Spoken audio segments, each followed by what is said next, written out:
الحمد لله رب العالمين، والعاقبة للمتقين، ولا عدوان إلا على الظالمين.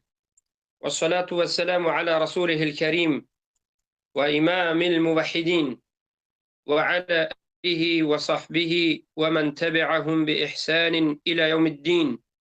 أما بعد، السلام عليكم ورحمة الله وبركاته. برادران و خواهران عزیز، حفظكم الله ورعاكم. بإذن الله سبحانه وتعالى این حلقه 17 از شناسایی خوارج و کشف شبهات اونهاست و ان شاء الله سبحانه و تعالی در این حلقه موضوع ما در بالای شناخت خوارج جدید و خوارج زمانه ماست. در حلقه گذشته به شما نسبت به خوارج زمانه به شما فهمانیدیم و بیان کردیم که 3 نمود خوارج ها هستند. همون خوارج های قدیمه که در قدیم بودن امروز هم هستند و بعد از این خوارج های هستند که از جانب جهمی قبوری، ولی از جانب ضد مسلمان ها، ضد موحدین و تکفیر کننده موحدین و قاتلان موحدین هستند. این یک خوارج.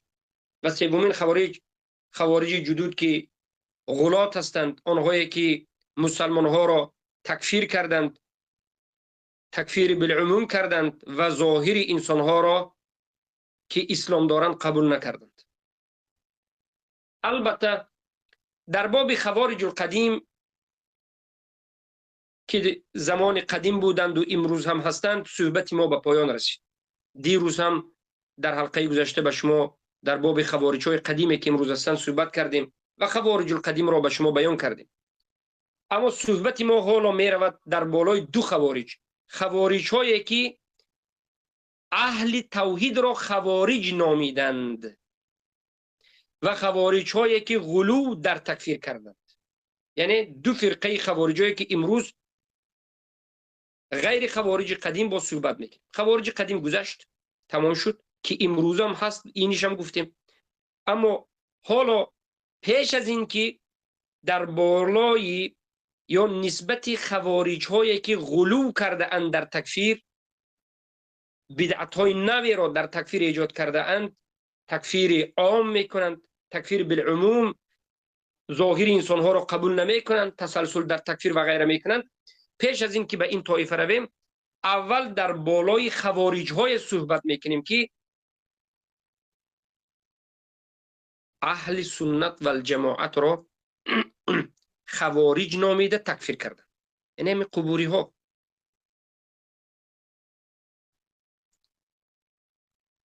طایفه اولی که امروز صحبت میکنیم این خوارج هستند. اینا هم خوارج هستند. این همون خوارج هایی که اهل توحید را خوارج مینامند. خودشون خوارجند لیکن اهل توحید را خوارج میگویند و تکفیر میکنند. اینها کسانی هستند که هر کسی که به توحید عمل کرد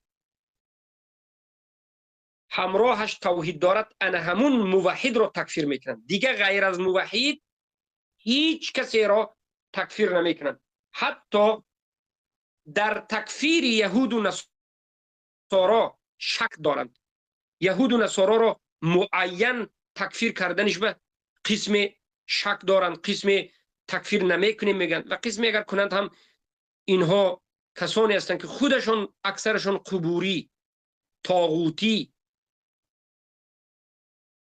شب و روز مشرکین را دفاع میکنند، مرتدین را دفاع میکنند، رافضه را برادر میگویند. ولی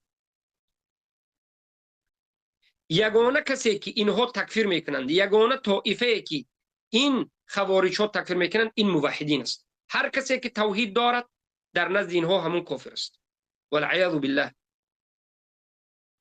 این فرقه هم قدیم هم بود و هم معاصر هم هست. در هر یک وقت و زمان شعارش تغییر مییابد، لباسش رو عوض میکند. به مرور زمان اینها هم خودشون را عوض کرده رفته میگیرند. در گذشته مشکلی ما، خصومت ما با این طائفه خوارج ها در گذشته در تکفیر عباد القبور بود، در تکفیر کردن قبر پرستا بود. یعنی اینها قبر پرستا را قبر پرستا را مسلمان میگفتن در گذشته، تا به حال هم میگن، و به اهل سنت در همین مسئله خیلی مبارزه بردن. در زمان ابن تیمیه، در زمان محمد ابن عبدالوهاب، این خوارج ها ابن تیمیه را هم تکفیر کردند، ابن القیم را هم تکفیر کردند، محمد ابن عبدالوهاب را تکفیر کردند، همه علمای نجد را هم تکفیر کردند. بالاخره علمای نجد را قسمش را به قتل رسانیدند. به خاطر چی؟ به خاطر توحید. به خاطر توحید علما را تکفیر کردند. به خاطر این که علما شرک را انکار کردند، قبر پرستی را انکار کردند و قبر پرست را مشرک نامیدند. این خوارج ها خستند و به خاطر همین سخن به محمد ابن عبدالوهاب جنگ کردند، صوفی های غلات. ابن القیم الجوزی را هم به خاطر توحید، به خاطر اسماء و صفات، به خاطر لا اله الا الله تکفیر کردند. ابن القیم را چخیل تکفیر کردند؟ گفتند ابن القیم این خوارج است و این کافر است. گفتند مرحمت خود ابن القیم الجوزی میگه در کتاب النونیه: من لی بمثل خوارج قد كفروا بذنب تأويلا بلا إحسان وخصومنا قد كفرونا بالذي هو غاية التوحيد والإيمان. من کی هستم که میگه به مثل خوارج مرا تکفیر کردند؟ یعنی مرا خوارج گفتند و تکفیر کردند، در حالتی که به خاطر آن چیزی که مرا توحید، به خاطر آن چیزی که مرا تکفیر کردند، این به خاطر توحید و به خاطر ایمان بود. یعنی به خاطر توحید من، به خاطر ایمان من مرا خوارج گفتند و تکفیر کردند. ابن القیم الجوزی را کی خوارج گفت و کی تکفیر کرد؟ همین اشاعره ها، صوفی ها. ابن تیمیه را کی خوارج گفت و کی تکفیر کرد؟ همین خوارج ها و صوفی ها. محمد ابن عبدالوهاب و نبیرگانشان را کی خوارج گفت و کی تکفیر کرد؟ و کی علمای نجد را به قتل رسانید؟ سلیمان ابن عبدالله را به منجنیق شینانیده، به سنگ زده، کفانیده، بدنشان را پارچه پارچه کردند. زنهای این منطقه را کنیز گرفتند. کی این کار را کرد؟ صوفی ها، اشاعره، ماتریدی. اشاعره و ماتریدی و صوفی و رافضه و حزبی، این خوبسا خوارج حقیقی که از خوارج های زمانه ما هستند. در نزد صوفی کافر نیست بجز این که موحد کافر است. در نزد اشعری و ماتریدی کافر نیست بجز این که یک موحدی که در باب اسما و صفات منهجش قرآن و سنت و فهم سلفین امت موحد است، انا همین در نزد اشعری و ماتریدی مجسمه کافر است. در نزد حزبی کافر نیست بجز این که کسی که حکم الله و رسول رو چگونه که در قرآن و سنت است تطبیق کردن را خواهد. در نزد رافضه کافر نیست بجز موحدین اهل سنت و الجماعت. در نزد مدخلی هم خوارج کافر نیست بجز موحدینی که به حکم الله و رسول میخوان تطبیق شود، طاغوت ها را انکار کردند و عباد القبور را تکفیر کردند، قبر پرستا را تکفیر کردند. در زمان محمد ابن عبدالوهاب صوفی ها به خاطر چی به محمد ابن عبدالوهاب جنگیدند؟ به خاطر اینکه محمد ابن عبدالوهاب رحمه الله بین موحدین و مشرکین فرق گذاشتن. چخیلی که قرآن فرق گذاشته، چخیلی که سنت فرق گذاشته، چخیلی که اسلام همچنین بود در زمان صحابه و تابعین و تبع تابع. به خاطر همین تا امروز صوفی های غلات، اشاعره و ماتریدی، علمای نجد را قرن شیطان میگوید، خوارج میگوید، مجسمه میگوید، کافر میگوید. شما میدونید همین رو.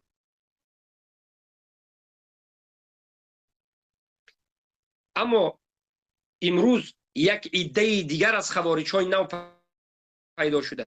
این خوبسا خودشان را سلفی میگویند. اینها ما صوفی نیستیم میگن، ما حزبی نیستیم میگن، ما رافضه نیستیم، ما از قبوری حزبی رافضه بیزاریم میگن، ما سلفی میگن.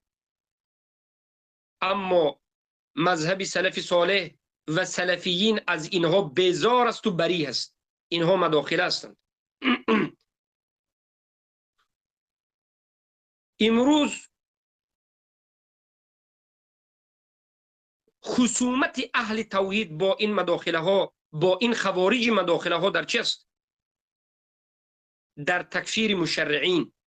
خصومتی که ما و مداخله بین همدیگر داریم، خصومت ما در تکفیر مشرعین، در تکفیر موالات کنندگان یهود و نصارا، در تکفیر حکام بغیر ما انزل الله، در تکفیر مشرکین و مرتدین از بندگان دستور و علمای قصور و دسور. امروز وقتی که موحدین این حلال کنندگان را، حرام کنندگان را، کسانی که مخالف شریعت الله حلال و حرام میکنند، حرام الله را حلال، حلال را حرام میکنند، موحدین اینها را مشرع میگن و تکفیرشون میکنند. موالات کنندگان به یهود و نصارا را از طاغوت را تکفیر میکنند. حاکمانی که به حکم غیر الله نازل کرده حکم کرد تکفیر میکنند. مشرکین مرتدین را تکفیر میکنند. انا همین خوبسای مداخله پیروان محمد امان جامی و ربیع ابن هادی المدخلی میخیزند و موحدین را به خاطر توحید تکفیر میکنند. موحدین را به خاطر توحیدشان خوارج و تکفیر میکنند. انا همین است خواریجی. اینم خواریجی است. شما فراموش نکنید که کسی که قبر پرست ها را دفاع میکند، کسی که جهل عذر میگوید، کسی که مشرک را مسلمان میگوید، کسی که حاکمان طاغوت را مسلمان میگوید، این خوارج نمیشود. خوارج های سخت‌ترینه که پیامبر صلی الله علیه و سلم وصف اونها را در یک جمله کوتاهی متفقون علیه بیان کردن همین خوبسا است. یقتلون اهل الاسلام و یدعون اهل الاوثان. اهل اسلام میکشند، اهل اوثان ترک میکنند. اینها شب و روز دفاع مشرکین، دفاع طاغوت ها، مسلمان خواندن اونها، موالات به اونها کتی مشغول است و شب و روز مبارزه شون به اهل توحید است، مبارزه شون به موحدین است. دشمنی، عداوت، بدبینی، تکفیر موحدین کتی مشغول است و باز خودشون را سلفی میگن. او خوارج هایی که در زمان محمد ابن عبدالوهاب و در زمان ابن تیمیه رحمهم الله او خوارج هایی که اهل سنت را تکفیر میکرد، ابن القیم را تکفیر کرد، پیش از همه در زمان احمد ابن حنبل را هم خوارج گفتند و تکفیر کردند. معتزله بود در زمان سلف، جهمی های معتزله، و در زمان ابن تیمیه اشاعره و صوفی ها، و در زمان محمد ابن عبدالوهاب صوفی های غلات. اینا خوارج. اما امروز همین بجای صوفی ها، اشاعره ها با خودش را سلفی میگیرد، مداخله پیدا شده است به صورت دیگر. همه اینها به همدیگر برادرند، همه اشان ضدیتشون به اهل توحید است.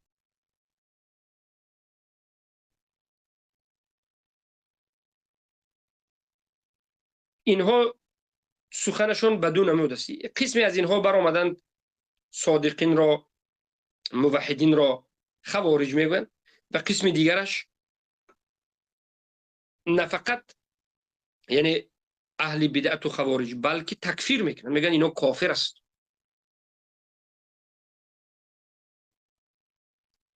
الله المستعان، الله المستعان. اینها با به خودشون دلیل دارند. همین صوفی های غلاتی که اهل توحید را خوارج و تکفیر میکنند، کافر میگن، و یا مداخله هایی که اهل سنت را خوارج و کافر میگن. صوفی ها میگن که شما میگن پیامبران را احترام نمیکنید، اولیا را احترام نمیکنید، دوست ندارید. برای می کافر. به خاطر چی ما اهل سنت، ما موحدین انبیا را احترام نکرده ایم؟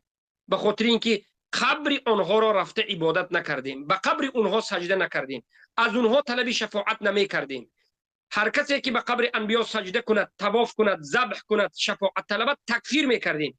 همین دلیل بوده است که ما پیامبران را احترام نکردیم. والعیاذ بالله. به خاطر همین صوفی های قبوری میگن که این سلفی ها، این موحدین ها خودشون موحد میگن، پیامبران احترام نکرد، کافر است میگن. والعیاذ بالله. اما طائفه دوم که این مداخله ها اهل سنت را خوارج میگن به خاطر تکفیر مشرکین. اینها میگن مسلمان ها را، مدخلی های خوارج میگن که این کسانی که خود را موحدین و اهل سنت میگن، اینها مسلمان ها را تکفیر میکنند، خون مال مسلمان ها را حلال میکنند. قصدشون کیست؟ این همین مشرکین و مرتدین، منافقین، رافضه، عباد القبور، عباد الطواغیت، انا همین طاغوت هایی که است که قرآن و سنت اینها را تکفیر کرده.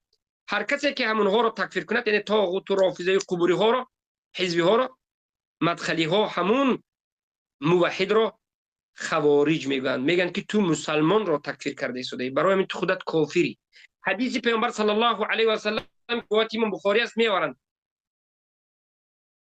که من دعا رجلا بالکفر او عدو الله فلیس كذلك الا حار علیه. هر کسی که یک کسی را، یک مردی را دشمن الله گفت، کافر گفت، اگر او دشمن الله و کافر نباشد، این سخنش به خودش میگردد. و همین حدیث پیامبر را معنایش را نفهمیده، از اساس منهج باطلانه، با فکر و اندیشه باطلانه شیطانه خود به بالای اهل سنت تطبیق میکنند. میگن که شما حاکمان ولی الامر مسلمان ها را کافر گفتید، مسلمان ها را کافر گفتید، خود شما پس کافرید. کلابون نارد.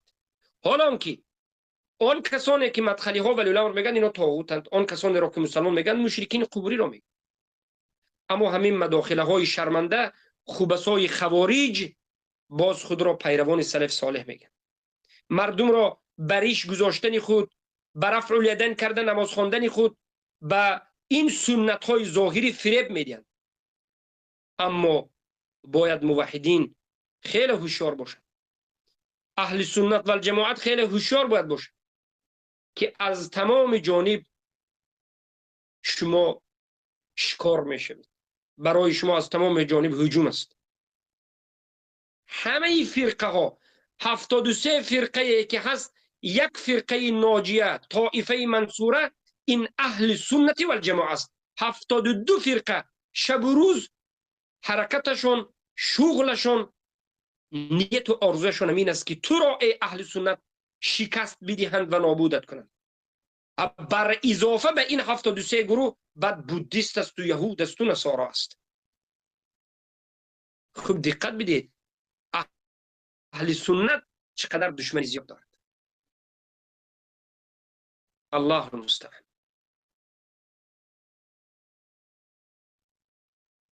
پس این خوارج ها کدام طایفه هایند؟ اولین این خوارج ها صوفی های قبوری. بسیاری برادران و خواهران ما نمیدانند که صوفی های قبوری یکی از سختترین خوارج ها است. سختترین خوارج ها. سبحان الله. زیرا که صوفی قبوری یگانه کسی را که تکفیر میکند این موحد است. صوفی قبوری در نظرش هیچ کسی کافر نیست بجز علمای اهل سنت و الجماعت، بجز موحدین، بجز ابن تیمیه، محمد ابن عبدالوهاب، احمد ابن حنبل. البته احمد ابن حنبل را تکفیر نمیکنند، ولیکن سخن احمد ابن حنبل را، گویندش را تکفیر میکنند.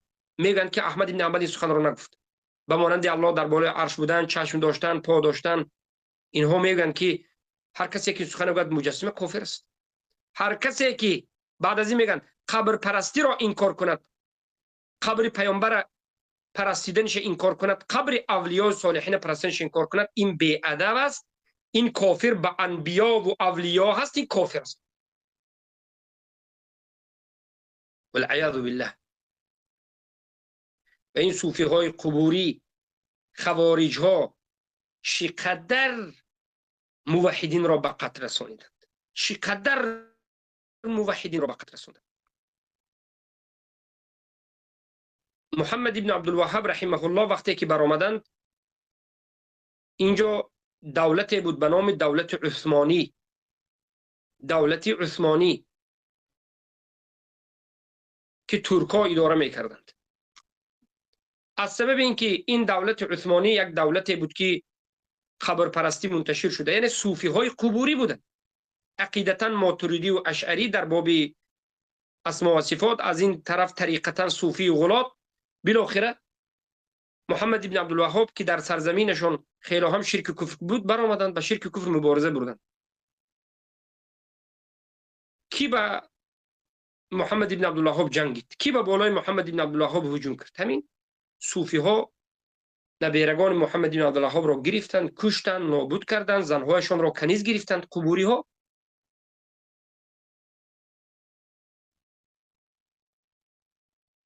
زیرا که حکومت داشتن دو نمود است. حکومت را به خاطر کرسی می‌داری، به خاطر اینکه تو حکومت داری، یا حکومت را به خاطر توحید می‌داری و به خاطر لا اله الا الله را تطبیق کردن می‌داری. در نزد صوفی حکومت توحیدی لا اله الا الله وجود ندارد. در زمان دولت عثمانی، خصوصا در آوان اخیر، خیلی هم طریقت صوفی قبر پرستی منتشر شده بود، خیلی هم منتشر شده بود. علمای زیاد این حکومت را تکفیر کرده و لشکرانش را تکفیر کردند. علمای نجد در جمله. و این حق است و راست است. کسی که حکومتی که در آن قبر پرستی منتشر می شود، قبوری ها حق گفته می شوند، طرفداری کرده می شوند، البته این حکومت و لشکرش تکفیر کرده می شود. امروز هم به مانند همین حکومت ها است، حکومت های صوفی.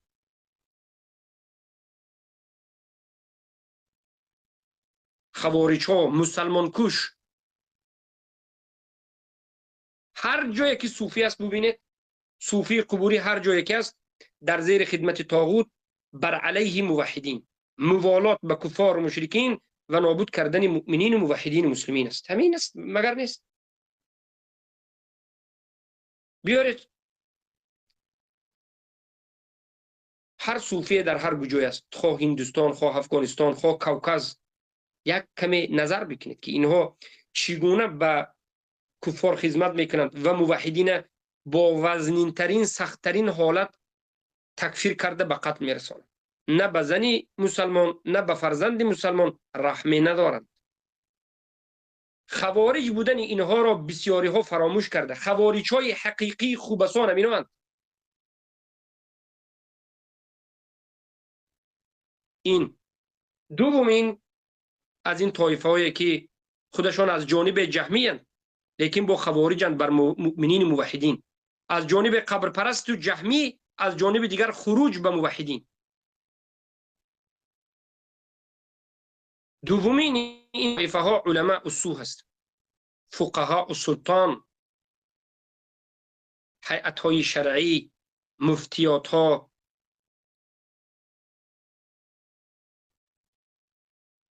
سبحان الله.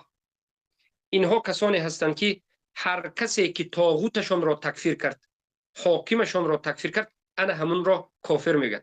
در نزد اینها یک مناط تکفیر وجود دارد، یعنی تکفیری که در قرآن آمده اینها قبول ندارند. اینها به خاطر قبر پرستی، به خاطر حکم غیر الله، به خاطر دشمنی به دین الله، به خاطر دشنام الله و رسول تکفیر نمیکنند. هرگز در نزد اینها این کفر نیست، این باکی ندارد. حلال حرام، حرام حلال کردن در نزد اینها مشکلی نیست، این کفر نیست. در نزد اینها یگانه کفر است. هر کسی که طاغوت اینها را، رئیس اینها را، سخنی حق را در حقش گفت، کفرش را کفر گفت، این مفتیات و این علماء السوء و این طواغیت ها زود میخیزند طاغوت خود را به خاطر دفاع کردن تکفیر میکنند، مخالف طاغوتشون را تکفیر میکنند. چگونه که ما میبینیم امروز این علماء السوء و السلاطین، این علماء الطواغیت، اهل سنت و جماعت را، موحدین را خوارج، کافر، سگ جهنمی میگن. به خاطر چی؟ به خاطر دفاعی طاغوتش، نه به خاطر دین الله. همین ها هر روز خسته میگن که در دین ما تکفیر نیست، تکفیر کاری بد است، تکفیر حرام است، اما به خاطر دفاع طاغوتشان چنان تکفیر میکنند که به هیچ گفتار راست نمیاد، حکم قتل را هم میدن. خوب دانسته مانید الولاء و البراء بدون تکفیر نمی شود. اگر تو براءتت را به خاطر دین الله کردی، اگر تو موالاتت را به خاطر الله و رسولش کردی، حتما در این براءت و موالات تو تکفیر وجود دارد. حتما اگر براءت تو به خاطر الله باشد، تکفیری که در قرآن و سنت آمده قبول میکنی. اگر براءت تو به خاطر الله نباشد و به خاطر طاغوت باشد، تکفیری که در قرآن و سنت آمده قبول نمیکنی، اما تکفیر را به خاطر موالاتت به طاغوت و براءتت از دشمنان طاغوت میکنی. برادر عزیزم، من اگر به جمله دیگر عادی و ساده کرده بگم، هرگز در روی دنیا هیچ کسی بدون تکفیر زندگی نمیکنه. همه در هر عقیده تکفیر وجود دارد. حتی همین ملحدینه که میگن که ما یگان دین را قبول نداریم، یگان کتاب آسمانی را قبول نداریم، در نزد ما اله وجود ندارد، میگن اتئیست کفار، همین ها به خودشون تکفیر دارن. میگن که این کسانی که دین میگن اینها احمق و جاهل و بیدینند، اینا افسانه، انمی تکفیر است. این علماء السوء، الطواغیت، صوفی قبوری و غیره، کسانی که شب و روز خسته ضد تکفیر قرآن و سنت گپ میزنند، در دین ما تکفیر نیست، در قرآن تکفیر نیست، در سنت تکفیر نیست میگن، اینها خودشون سختترین تکفیر حرام را، تکفیر غیر شرعی را خودشون ساخته عمل میکنن. علاجشون نیست. اینا دیگر علاج ندارن. ما گفتیم بدون تکفیر کسی نیست. اینا میخیزند و تکفیرشون را به خاطر چی میکنن؟ به خاطر دفاع طاغوت. یعنی اینها که موالات به طاغوت دارن، به خاطر موالات طاغوت دشمنان طاغوت را تکفیر میکنن. ما که موالات به الله و رسول داریم، به خاطر الله و رسول دشمنان الله و رسول را تکفیر میکنیم. این علماء السلطان قبوری به خاطر طاغوتشون تکفیر میکنن. فرق ما و فرق این خوارج ها همین است. ما تکفیرمان را به خاطر الله و به نشان داد قرآن و سنت و منهج از گفته الله و رسول و منهج سلف ذره بیرون نمیشه، همیش در اساس حجت شرعی. اما طاغوت پرستان، علماء السوء، شب و روز قرآن و سنت را، تکفیر قرآن و سنت را انکار میکنند، اما خودشون تکفیر ساخته است. هر کسی که طاغوت بد کرد، کفر طاغوت گفت، طاغوت انکار کرد، او کافر است در نزد اینا. اینم خوارج است. اینا خوارجند.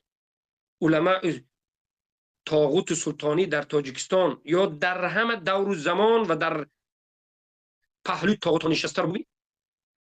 ابن تیمیه رحمه الله میگن که یگان حاکم ظالم و طاغوت را ندیدم مگرم این که در پهلویش صوفی قبوری را دیدم که به خاطر موالات او مخالفان طاغوت را تکفیر میکن. ببینید اینا خوارجند. علمایی که امروز در تاجیکستان است، به مانند مثلا مثال عادی حاجی میرزا، یکی از خوارجین سخترین است. قرآن و سنت را، تکفیرش را انکار میکند، ولیکن هر کسی که بخواد به این حکومت طاغوتی یا به ظلمش یا به کفر و شرکش گپ زد، زود میخیزد نفسگیران دفاع میکند طاغوت را و مخالفان طاغوت را، اهل توحید را تکفیر میکند. فرقی ندارد خواه اهل توحید و غیر اهل توحید. والعیاذ بالله. یکم طایفه چی بود؟ صوفی قبوری. دویمش علماء السوء علماء اصول، علماء سلطان، علماء التواغید، اینها خوارجای سختترین نمی خوبسو هستند. اینها فتواهای سختترین نمی مفتی ها میگن. کوشید میگن، کوشید این جوان ها را. این مفتی مثلا تاجیکستان یک از خوارج های خبیثترین فتوا برآوردن که هر کسی، هر دختری که شوهرش سلفی باشد، بین اینها طلاق است، زندگی کردنشان حرام است، شوهرش را برد به پلیس خبر بدهد. خوارجی است یا نیست؟ حکم تکفیر، حکم کفر را به بالای این جوان سلفی اگر نمانده باشد، چقدر این سخن میگه؟ به کدام اساس؟ این به خاطر موالات طاغوت است. اینا تکفیرشان به خاطر موالات طاغوت است. براءت از موحدین میکنند به خاطر موالات طاغوت. خوارج های سخت‌ترینه که پیامبر گفتند یقتلون اهل الاسلام و یدعون اهل الاوثان. یا دیگر کشورهای عرب را ببینید، علماء اصول شب روز در خدمت طاغوت هستند و جوانهای اهل سنت را فروشید، برید، بکشید، خون اینها حلال، اینها جهنمی، اینها کلاب النار. انا من خوارج. علیهم من الله ما یستحقون، علیهم من الله ما یستحقون. وظیفه های خود را فراموش کردند، مسئولیت خود را فراموش کردند. مسئولیت علما این حفظ دین است، حفظ حق است، دفاعی مسلمان هاست. اما این خوبسا وظیفهشان حفظ طاغوت است و سلطان است، حفظ موالات اونها و حکومت طاغوتی اونها است. آخرش به خاطر شکم خود، به خاطر حیات خود. پناه میبریم به الله سبحانه و تعالی از این نمود گمراهی و اعوذ بالله من ذلک. سومین طایفه خوارج ها که این از همین طایفه هستند، این انا می گفتم جامی ها، عربا میگن الجامیه و المداخله. جامیه ها، جامی ها، مداخله ها که زورن و بهتانن خودشان را سلفی میگن. اینها اتباع و پیروان محمد امان الجامی و ربیع ابن هاد المدخلی. این جماعت مخصوص ساخته شده تا که توحید نابود کرده شود. این جماعت به میلیاردهای یهود ساخته شده تا که پیشگیری از عقیده توحیدی کرده شود. مرحمت خودی همین کفار از یهود و نصارا در بالای مدخلی ها کتاب نوشتند. چگونه پیدا شدن، چند هزار، چند میلیاردها دلار صرف شدن، چگونه برنامه ریزی شدن، ساختند به خاطر اینکه عقیده اهل سنت را نابود کنند. چرا؟ شما شاید سوال کنید که چرا اینقدر تو میگویی عقیده اهل سنت، عقیده اهل سنت را نابود کنند؟ برادری عزیزم، یگانه اعتقادی که با بالای همون اعتقاد نصرت الله می آید، یگانه اعتقادی که این اعتقاد موافق منهج رسول اکرم صلی الله علیه و سلم، این اهل سنت و الجماعت است. قرآن و سنت با فهم سلفین اومد و این را یهود و نصارا، کفار مشرکین خوب فهمید. برای همین فرقه ها را ایجاد میکنند، میسازند، میبافند تا که انا همین اهل سنت را نابود کنند. دیگر فرقه ها زود فروخته میشوند، منهج ندارند، پیچ و تاب میشوند. مدخلی چیکار کرد؟ مدخلی شناسی را گوش بکنید، تاریخ اینها را که درسایی که کردیم. این خوبسا در لیبیا چیکار میکنند؟ تا به حال هفتر دموکرات را خلیفه مسلمین گفته در زیر او به خاطر دفاع دموکرات جنگ کرده است.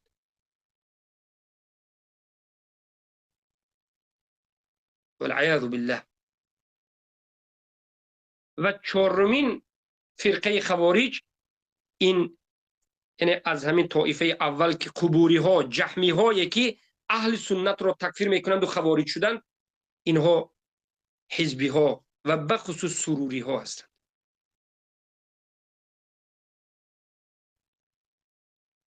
بارک الله فیکم. که اینها تکفیر انکار میکنند، کله بلند اسلام ذروت سنمی را هم انکار میکنند. اینها مخصوص ساخته شدند به خاطر انکار تکفیر، انکار کله بلند اسلام. الله المستعان. حالا که این خوبسا حزبی جهمی از جانب دیگر ببینید، هر کسی که در موضوع قله بلند اسلام صحبت کند و در موضوع تکفیر صحبت کند، اینها ضد همون هستند.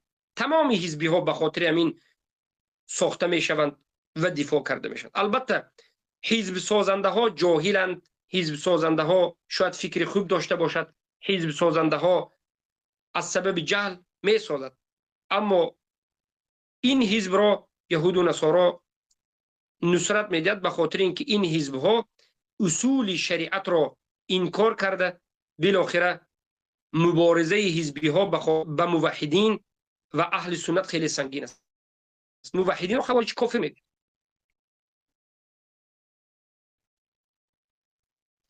یعنی اینها کیو هستند؟ صوفی های قبوری، رافضه های قبوری، علماء اصول تواغیت، مداخله ها، حزبی ها.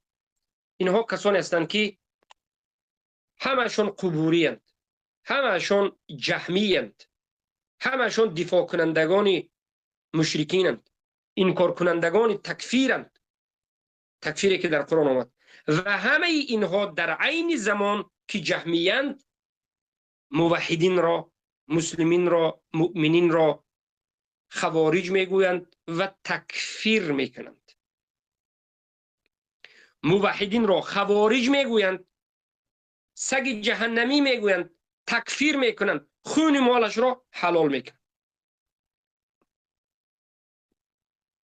جنگ رافضه ها با موحدین است، جنگ صوفی قبوری با موحدین و مسلمین و مؤمنین است، جنگ حزبی ها با موحدین و مؤمنین و مسلمین است، جنگ مداخله ها با موحدین و مسلمین و مؤمنین است و جنگ حزبی ها با موحدین و مسلمین و مؤمنین است. اینها غیر از موحد به دیگر هیچ کسی خصومت ندارند. خصومت اینها به توحید است و با موحدین است. یگانه کسی که اینها تکفیر میکنند موحد است. خوارجان خبیثترین، سختترین انمینا است که یقتلون اهل الاسلام و یدعون اهل الاوثان. اهل اسلام که می جنگند و می کشند و اهل اوثان و بت و صنم و کفار و مشرکین را به حالت خودشون میگذارند. و باید بدانید حکم این طایفه ها چیست؟ البته اینها از جانب قبوریان، کفار و مشرکین، لیکن یک چیز را خوب بدانید، هر کسی که قبر پرست نباشد، به مانند مدخلی ها که میگه که ما قبر پرست نیستیم، حالا که طاغوت پرستی خودش قبر پرستی است، حالا که حکم بغیر منزل الله را شرک نیست گفتن این قبر پرستی است، مشرع را مشرع نیست گفتن یعنی حکم برآوردن را کفر اکبر نگفتن، شرک اکبر نگفتن، این خودش قبر پرستی است. اینا قبوری هستند. ولیکن از جانب دیگر مناط کفر دیگر اینها موحدین را کافر گفتند، موحدین را خوارج گفته، کشته شدنش را حلال دانسته، کافر گفته، کلاب النار گفتن موحد. انمین یک مناط کفر اینها است. شیخ الاسلام عبدالله ابن محمد صحبت کردن در حق کسانی که موحدین را تکفیر میکنند. گفتند فمن انکر ذلك وابغضه وسبه وسب اهله وسماهم بالخوارج فهو الكافر حقا الذي يجب قتاله. الدرر الثانية في الأجوبة النجدية. صفحه 181. پس هر کسی که انکار میکند تکفیر مشرکین را، فرق گذاشتن بین موحدین و مشرکین را، انکار طاغوت و غیره را و همین منهج را بد میبیند و اهل این منهج را دشنام میکند، حقارت میکند و اهل همین منهج را یعنی مسلمین مؤمنین که مشرکین را مشرک مینامند، به خاطر همین تکفیر همین اهل منهج را خوارج مینامد، این چنین انسان ها کافر است، حقا که کافر است. واجب است که به اینها مبارزه و جنگ کرده شد. یعنی کسی که اهل سنت را به خاطر تکفیر کردنشان مشرکین را، اهل سنت را به خاطر تکفیر مشرکین خوارج گفت، کافر است. حکم اینها خودشون خوارجند و حکم خوارجان همین است. این خوارج‌هایی که خوارج‌های غلات کافر، قبوری ها، در الدرر السنه فی العقیدة النجدیه مجله 12 صفحه 262 آمده است که الشیخ عبداللطیف رحمه الله میگن فمن كفر المسلمين اهل التوحید او فتنهم بالقتال والتعذيب فهو من شر اصناف الكفار. هر کسی که تکفیر کند مسلمان ها را، اهل توحید را، و یا اهل توحید را به فتنه داخل کند، یعنی به فتنه عذاب دادن اهل توحید را عذاب بدهد، بکشد، به اهل توحید بجنگد، پس انا همچنین انسان ها از بدترین نمودهای کفار هستند. یعنی هر کسی که موحدین کافر بدین بدترین کافر است، خودش کافر است. به خاطر چی؟ به خاطر این که دین الله را کفر میگوید. کسی که توحید را کفر میداند و اهل توحید را کافر میداند،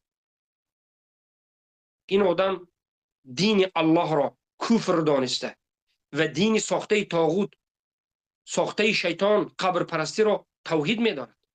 این کفر است یا نیست؟ کفر است. صاحبش کافر، بله صاحبش کافر نشد، کفر اکبر است. کسی که دین الله کفر کرد، کفر اکبر است.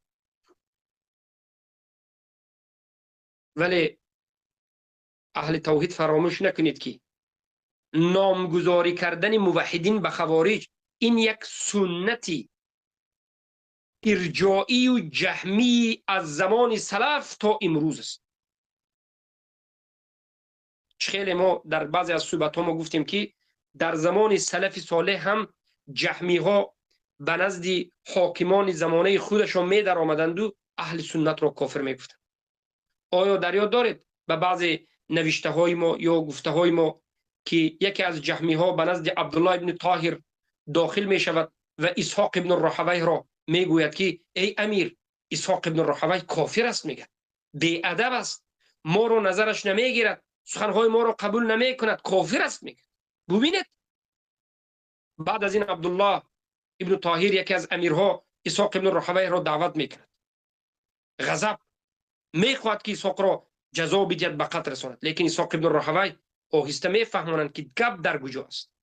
حتی در زمان سلف این خوارج‌های جهمی، این خوبسا تا امروز انا همچنین صفت دارد.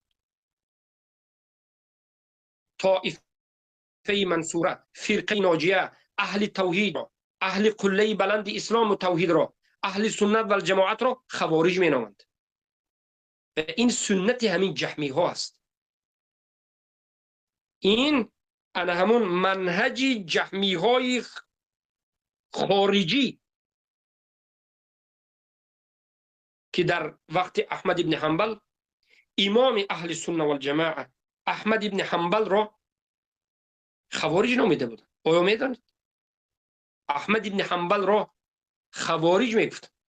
وقتی که مأمون را تکفیر کردند، واثق را تکفیر کردند، معتصم را تا توبه کردنش تکفیر کردند، از پشت امام های اونها نمازشون را اعاده کردند.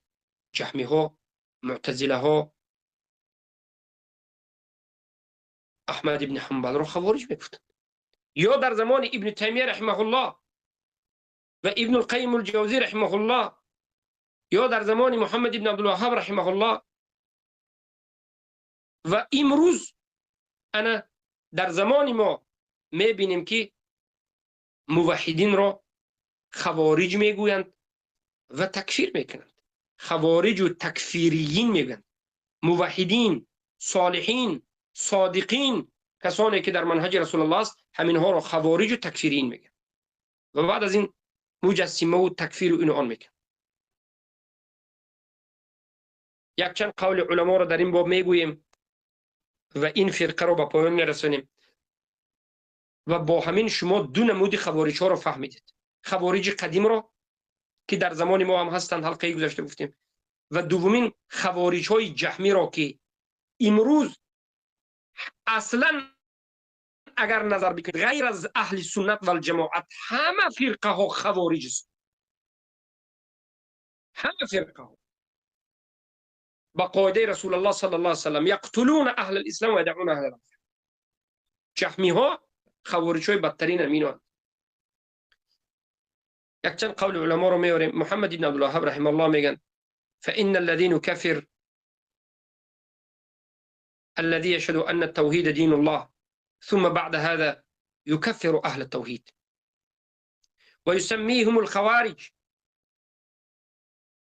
وقد ذكر ابن عبد الهادي في مناقب شيخ الإسلام لما ذكر المحنة التي نالته بسبب الجواب في شدة الرحل، فالجواب الذي كفر بسبب ذلك أن كلامه في هذا الباب أبلغ منه.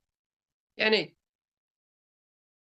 محمد بن عبدالوهاب میگن آنهایی رو که ما تکفیر میکنیم اینها همون کسانی هستند که شهادت میدهند به توحید.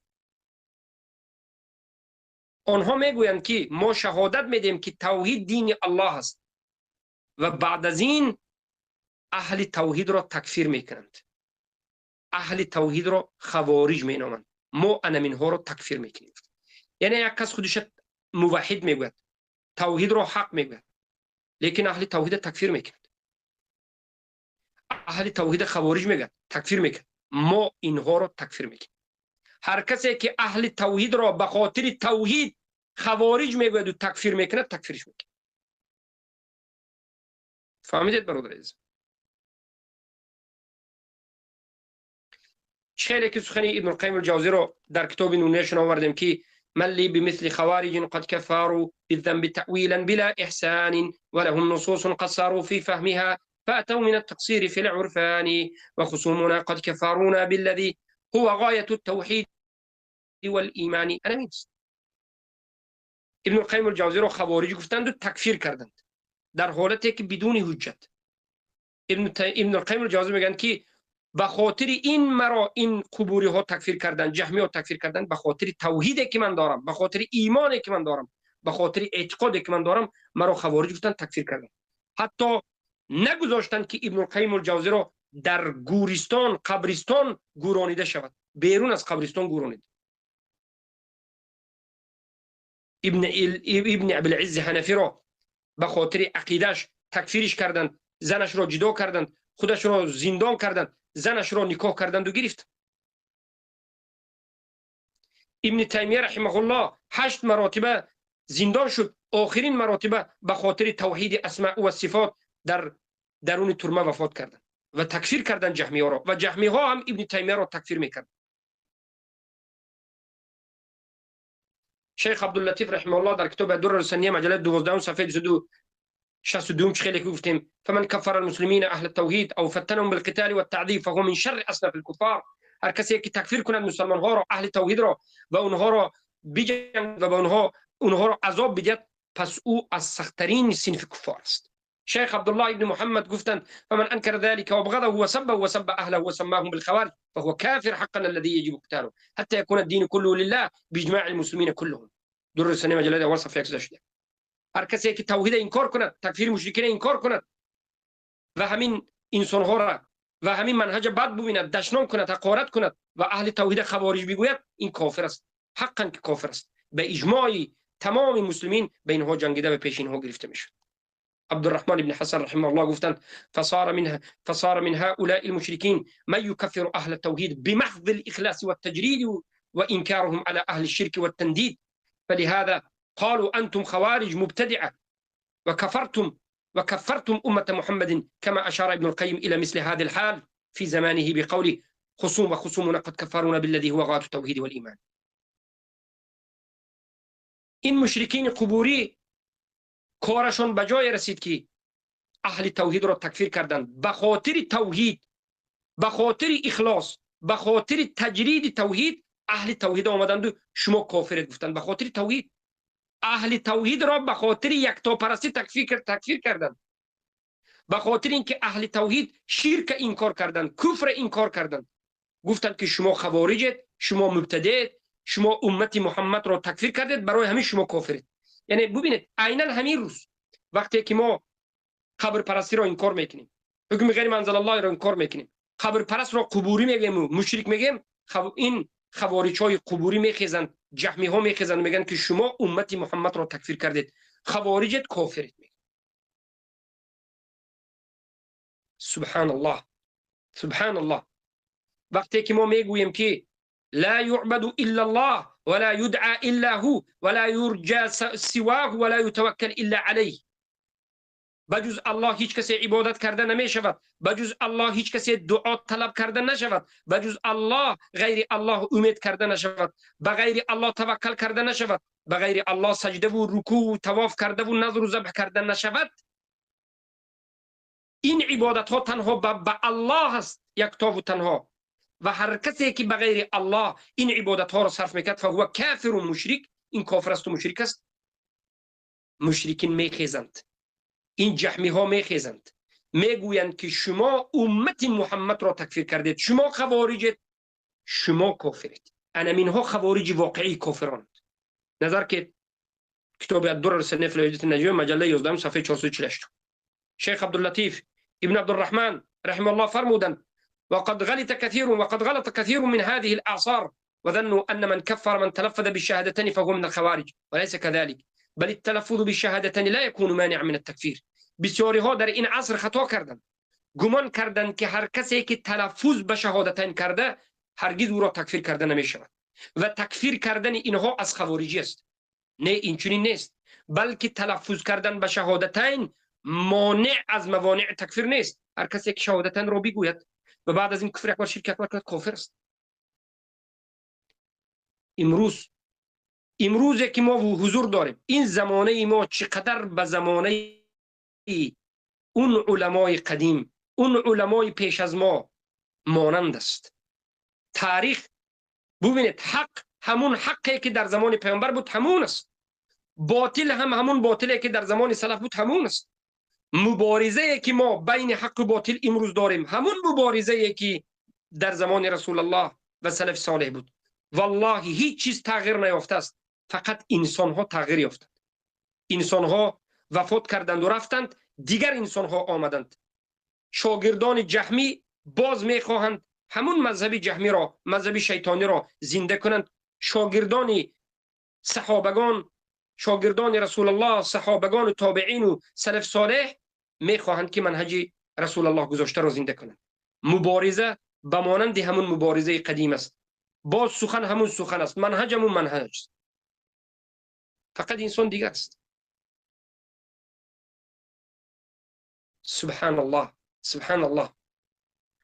عجیبش این است، این جهمی های عاذری خوبسا را ببینید، شب و روز حرکت میکند که کفار را دفاع کند، مشرکین را، یعنی کسانی که الله را دشنام میدهد، قرآن را انکار میکند، قبر پرستی میکند، رافضه، قبوری و غیره را عاذری ها عذر میدهد، دفاع میکند. عباد القبور را، مشرعین را، طاغوت را، قانونبران را دفاع میکند. اما وقتی که سخن به اهل توحید می آید عذر هم نمیدهد، برعکس تکفیری که شدیدترین نمود تکفیر را به بالای موحد میکند، جهنمی هم میگوید. حالا که ما مشرک ها را وقتی که مشرک میگیم بعد از این در باب خون مالش و جهنمی بودنش، البته خون مالش که به قاضی ربط دارد، اما به جهنمی بودنش توقف به حجت میشویم. اما عاذری ها وقتی که اهل توحید را تکفیر میکنند خون مالش را هم حلال کرده و هم جهنمیش میگن. الله المستعان. این خبثا خوارج های حقیقی انمین هایند، اینا خوارجند. اینا فراموش نکید برادر عزیزم. از سه نمود خوارجی که در زمانه ما هست ما گفتیم خوارج قدیم، ما گفتیم گذاشتیم که امروز هم هست. این دومین نمود خوارج های بدترین خوارج که جهمی های قبوری که به خاطر عمل کردن به توحید اهل توحید را تکفیر کرده، خوارج گفته، حکم قتل داده، جهنمی میگه. برای همین علما گفتند اینها از جانب جهمیند و از جانب خوارجند. اخزاهم الله، قبحهم الله. یگان جانب، از یگان جانب اینها در دین الله نیست، از یگان جانب در دین الله نیست سبحانه و تعالی. با همین این حلقه را به پایان میرسانیم. خوارج های زمانه ما، دو قسم خوارج به شما معلوم گشت. خوارج قدیمی که در این زمان هم هستند در زمان ما و خوارج های جهمیه که در این زمانه هستند اهل توحید را خوارج میگن و خصوم ما همین است. شب و روز این دعوت مبارکه یکتاپرستی که میکنیم به ما خوارج خوارج خوارج خوارج گوینده ها، حزبی ها، قبوری ها، انا همین عازری ها، رافضه ها، همین است. مدخلی ها، خوبسا، همین جهمی ها هستند که ما را اهل توحید را خوارج و بعد از این تکفیر میکنند و همین کارشون خوارجی است.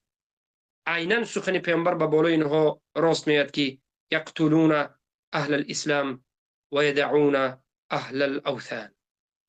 اهل اسلام را خوارج میگویند، تکفیر میکنند و قتل میکنند و حتی جهنمی میگویند، کلاب النار میگویند و اهل اوثان را به حال خودش میگذارند و حتی دفاع میکنند و مشرکین و قبوری ها را مسلمان میگویند. موالاتشان به خاطر دفاع قبرها و طاغوتها، براءتشان هم به خاطر دفاع حزب و قبر و طاغوتهاشان است.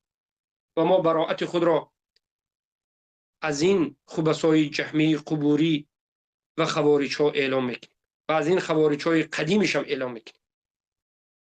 و با همین این حلقه ما به پایان رسید. حلقه آینده ما به شما خوارج جدود را، اون کسانی که جوان هستند، جوانهای جاهلی که از درون اهل سنت و جماعت کمی علم میخوانند، به مانند نافع ابن ازرق که در نزد عبدالله ابن عباس کمی رفته نشست، بی آدابی کرد، احمقی کرد، بالاخره برآمد و رفت. این چنین در نزد علماء اهل سنت کمی می نشینند، بی آدابانه، بی احمقانه. جوانها از علم بوی ندارند و میخیزند به تکفیر شروع میکنند. تکفیر بالتسلسل، در تکفیر کردن جرأت دارند، تساهل و بی اهمیتی دارند. اصل مردم کفر است میگن، یعنی اصل در مردم کفر است که این چیز را به بالای مسلمان ها تطبیق میکنند و حاکم اگر کافر شود محکوم کافر است، هر کسی که در دارالکفر زندگی کند کافر است، حکم به ظاهر نیست. این مسئله را برآوردن این جوانهای نو دندان برآورده ایستاده، این جوانهای جاهل بیشعور را در حلقه آینده در بالای این خوارج ها صحبت میکنیم و اساس مقصد ما هم همین خوارج ها است که امروز در بین موحدین دارد شبهه میکند و به همه جا داخل میشود و فتنه میکند و به شما ان شاء الله یک به یک عقیده های اینها را گفته شبهات اینها را جواب خواهیم داد. سبحانك اللهم وبحمدك اشهد ان لا اله الا انت استغفرك واتوب اليك.